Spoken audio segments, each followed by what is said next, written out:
রেখেছিলাম, ফ্রিজে রেখে দিয়েছিলাম। আর ফিরনি না ফ্রিজে রেখে ঠান্ডা করে খেতে বেশি ভালো লাগে। আর ফিরনি করেছি, সেটার ভিডিও করা হয়নি।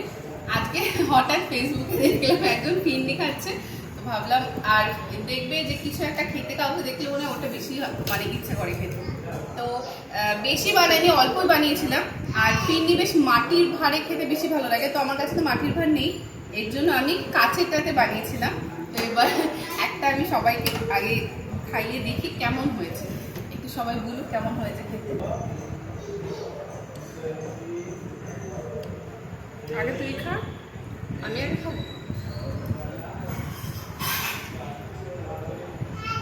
আমার কাছে নেই বাটিটা, আমি খাই। না আমি তো এটা খাই দিই না আমি খাই। আরে না, তুই খাওয়ালে আমি খেতে পারবো না, আমি খাই। আমি খাইয়ে দেবো মাকে। আরে আমি কম করেই খাবো। না মাকে খাইয়ে দেবো। এইটুকু কেমন হয়েছে বলো? ভালো হয়েছে।